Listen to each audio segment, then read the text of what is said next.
હર મહાદેવ, જય માતાજી, જય શ્રી કૃષ્ણ મિત્રો। હું છું ધવલ પંડ્યા અને આજનો વિડીયો પણ ફરીથી કોઈ ફૂડ વિડીયો નથી। આજનો જે વિડીયો છે એ ફરીથી ઇન્ફોર્મેટિવ વિડીયો બનવાનો છે। તો ફૂડ ફોર સુરતીના નવા વિડીયોમાં આપ સૌનું હૃદયથી સ્વાગત છે।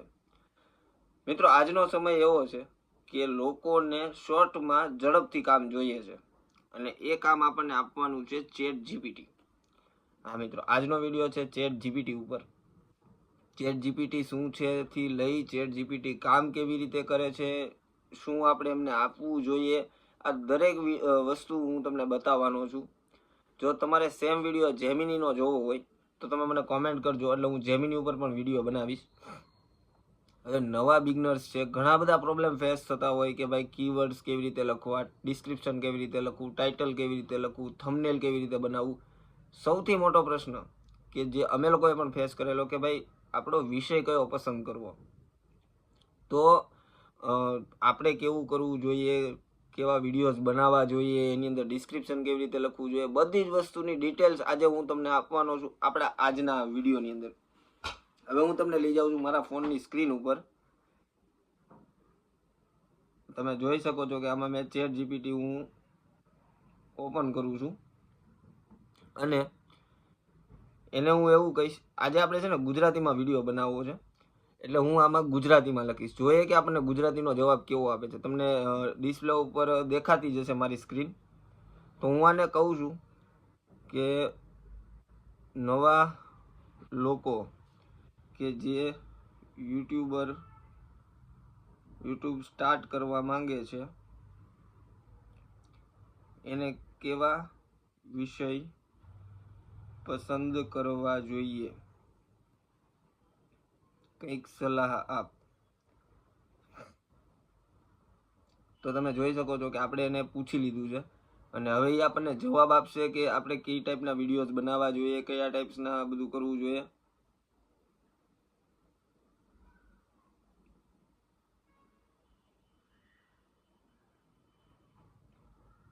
એટલે આ વસ્તુ એવી છે કે તમે જેવા સવાલ એને પૂછશો ને એ પ્રમાણે તમને જવાબ 100% આપશે।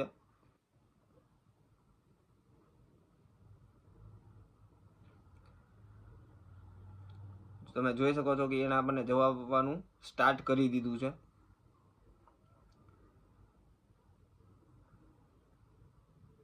એને આપણને ઘણા બધા જવાબ આપ્યા છે। એને કીધું છે કે તું તો પોતે ફૂડ ફોર સુરતી અને ધવલ પંડ્યા વ્લોગ્સ ચલાવે છે, એટલે આ ટોપિક તારા દિલનો છે। હવે હું તને નવા લોકો માટે એવી સલાહ આપું છું કે જે તું બીજા લોકોને પણ કહી શકે।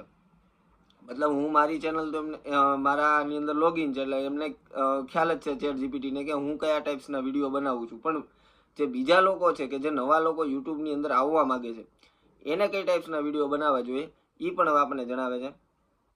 તો પેલું છે કે food and local street food, low investment high rich.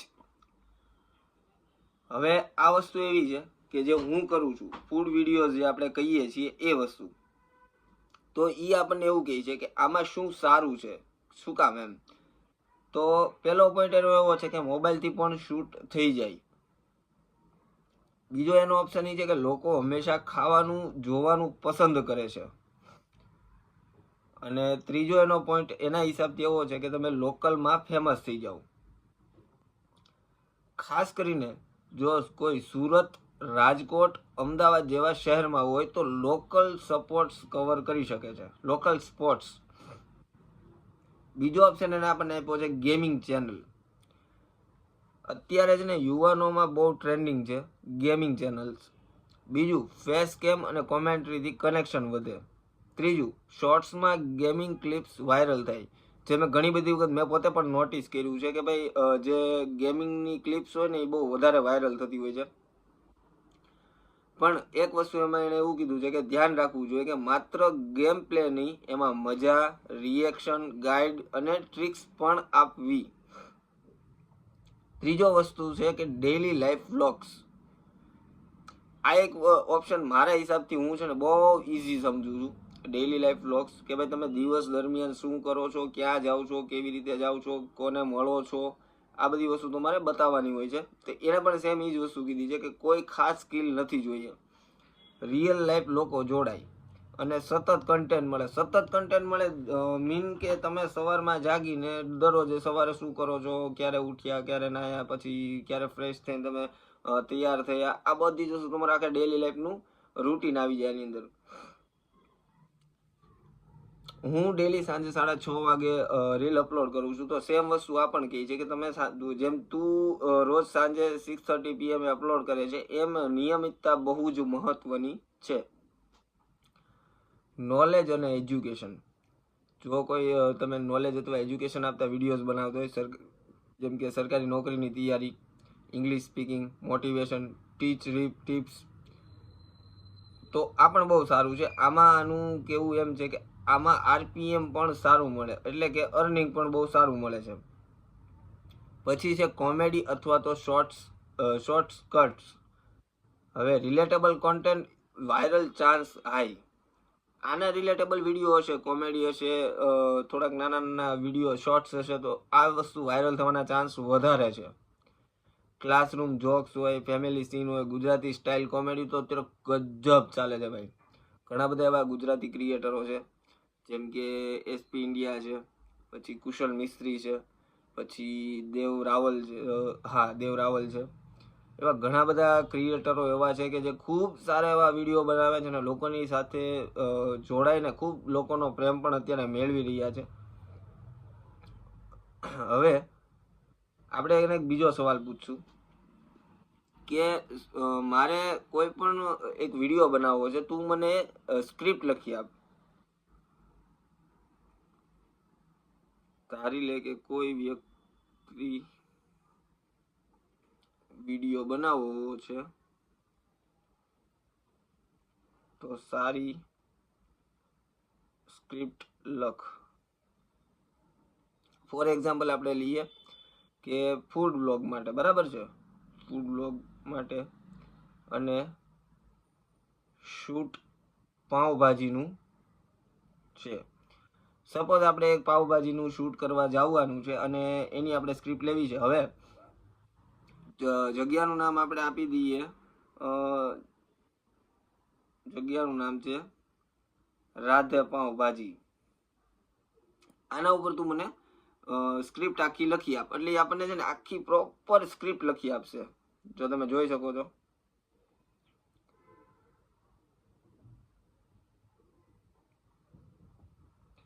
એને આપણને હુક શોર્ટ પણ આપે છે.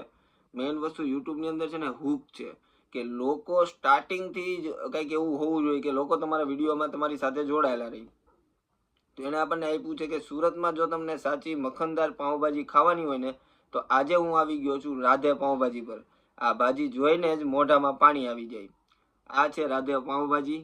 અહીંયાનો મસાલો, ટેસ્ટ અને માખણનો લેવલ જ અલગ છે. ચાલો પહેલા જોઈએ કે કેવી રીતે બનાવે છે. હવે એ અંદર છે ને તમને આખી ડિટેલ્સ આપશે. વાહ ભાઈ વાહ.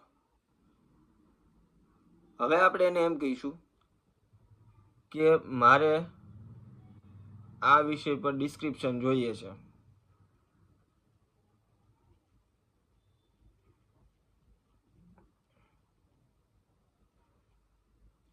હવે આપણે એની પાસે ડિસ્ક્રિપ્શન માંગશું કે ભાઈ તું મને ડિસ્ક્રિપ્શન આપ. તો તમે જોઈ શકો છો ડિસ્પ્લે ઉપર એને લખીને દીધું છે કે સુરતમાં માખણદાર અને ટેસ્ટી પાઉંભાજી ખાવાની હોય તો આજે અમે આવી ગયા છીએ રાધે પાઉંભાજી પર. અહીંની ભાજી બને છે તાજા શાકભાજી, સ્પેશિયલ મસાલા અને ભરપૂર માખણ સાથે. તવા પર મેશ થતી ભાજી અને બટરમાં શેકાતા પાઉં જોતા જ મોઢામાં પાણી આવી જાય. ઉપરથી માખણનો ક્યુબ, સાઈડમાં કાંદા અને લીંબુ, અને એક બાઇટમાં જ ફૂલ સંતોષ. જો તમે પણ સુરતમાં પાઉંભાજી લવર છો તો રાધે પાઉંભાજી ચોક્કસ ટ્રાય કરજો. લોકેશન રાધે પાઉંભાજી સુરત. હવે આ લોકેશન છે ને એની અંદર તમે જો એને એડ્રેસ લખીને આપશો તો એ અહીંયા તમને એડ્રેસ પણ લખી નાખશે. પ્રાઇસ, ટાઈમિંગ, તમે જે પણ વસ્તુ એને પ્રોવાઈડ કરશો એ બધી જ વસ્તુ એ તમને અહીંયા લખીને આપવાનો છે. સાથે સાથે નીચે તમને હેશટેગ પણ લખી આપે છે કે આ તમે હેશટેગ યુઝ કરી શકો છો. હવે હું એને એવું કહું છું કે પ્રોવાઈડ મી યોર ક્વેરીઝ. હવે આ યોર ક્વેરીઝ શું છે? જે લોકો યુટ્યુબની અંદર જે વસ્તુ સર્ચ કરે એની અંદર આ ક્વેરીઝ હોય તો તમારો વિડીયો સૌથી પહેલો બતાવે યુટ્યુબમાં. તો main search queries Radhe pav bhaji Surat, Radhe pav bhaji Surat review, best pav bhaji in Surat, આ હિન્દી, ઇંગ્લિશ, ગુજરાતી, તમારે જે ટાઈપના પણ ક્વેરીઝ જોઈશે એ તમને લખી આપશે. અને આ વસ્તુ તમારે કોપી કરી અને ડિસ્ક્રિપ્શનની અંદર પેસ્ટ કરવાની રહેશે, જેથી કરી અને લોકો કાંઈ પણ આ વસ્તુ સર્ચ કરશે એટલે તમારો વિડીયો પહેલો બતાવવાના ચાન્સ વધી જશે. સાથે સાથે I want to create thumbnail of it, provide me prompt. હવે આ વસ્તુ મેં એને એવું કીધું છે કે મારે થંબનેલ બનાવવું છે તો મને પ્રોમ્પ્ટ લખી આપ. એણે સરસ મજાનો મને પ્રોમ્પ્ટ પણ લખી દીધો છે. Cinematic closeup butter loaded Indian pavbhaji on a large street food tawa, melting butter cube on top, vibrant red orange bhaji texture, crispy butter toasted pav on the side, steam rising, dramatic lighting, high contrast, ultra detailed food photography, shallow depth on field, 4K resolution, bold Gujarati text saying makhandar pav bhaji and small tag Radhe pav bhaji Surat, YouTube thumbnail style, vibrant colors, high structure and mouth watering look. આ રીતનું હવે તમે આ પ્રોમ્પ્ટને તમે copy કરી Gemini અથવા તો chat GPT ગમે ત્યાં પેસ્ટ કરી અને તમે આ વિડીયો થંબનેલ આનું બનાવી શકો છો. તો મિત્રો આ તો આજનો આપણો વિડીયો. તમને વિડીયો કેવો લાગ્યો મને કોમેન્ટમાં જરૂરથી કહેજો. વિડીયો પસંદ આવ્યો હોય તો લાઇક કરી દેજો, તમારા મિત્રો સાથે શેર કરી દેજો. અને જો તમારે આવા નવા જ વિડીયો જોવા હોય, જેમિનીનો વિડીયોઝ પણ જોવો હોય તો મને કોમેન્ટ જરૂરથી કહેજો. હું તમને જેમિનીનો વિડીયો પણ બનાવી આપીશ. અને મળીશું નવા વિડીયોમાં, નવા ઉત્સાહ, નવા જોશ સાથે. ત્યાં સુધી હર મહાદેવ, જય માતાજી, જય શ્રી કૃષ્ણ.